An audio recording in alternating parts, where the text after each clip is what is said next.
Spécialiste de la révolution et des armées dans le monde arabe. Il est directeur du Centre arabe de recherche et d'analyse politique et sociale. Messieurs, bonsoir. Bonsoir. Bonsoir.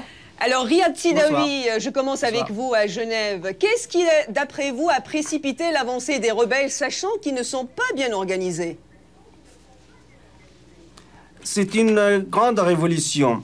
C'est l'enthousiasme, c'est la détermination d'éjecter Kadhafi après 42 ans de dictature complète. Pourquoi? Parce que Kadhafi est un dictateur à la fois autoritaire et totalitaire.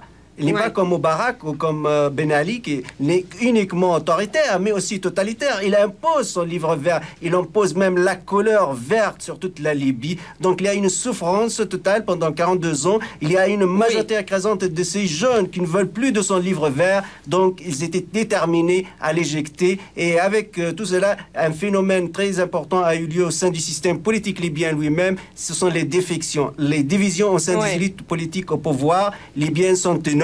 Rappelons-le, même son compagnon de route, Absalam Jalloud, un compagnon de route, un camarade du coup d'État de septembre 1969, l'a lâché, l'a dit c'est un tyran. Abd Fattah Younes, qui a été assassiné d'ailleurs, il a aussi lâché, il a dit c'est un tyran. Donc, il est refusé par tous ses compagnons de route et par cette jeunesse qui ne veut plus entendre de Kadhafi. Merci Riyad Sidaoui. Ambassadeur Cohen, certains analystes estiment que la déconfiture du clan Kadhafi ne signifie pas que l'OTAN et les Américains sont des acteurs, des poids lourds dans ce pays, dans la région. Ils ont mis quand même 6 mois pour déblayer le terrain pour une entrée dans Tripoli.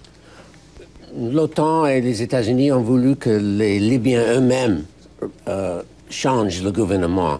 Ils ne voulaient pas envoyer des soldats. Ça, c'est après Irak, Afghanistan, etc. C'est pas bien d'avoir des soldats de l'Ouest par terre. Donc, 6 mois, c'est pas vraiment trop long. Léonard Wantchekon, comment expliquez-vous l'isolement de Kadhafi? N'avait-il pas le soutien qu'il prétendait ou est-ce l'effet des sanctions économiques? Je pense qu'il n'avait pas le soutien qu'il prétendait. Il y a aussi le fait qu'il a vraiment... I cannot hear him. Il a été loin dans la répression. Il a été vraiment loin dans ses engagements pour, disons, réprimer donc, les Libyens. Donc, il en paye le prix, quoi. Oui, mais Kadhafi continue à narguer ses opposants. Il a parlé de repli tactique, de victoire. Est-ce qu'on peut savoir où il se trouve? Non.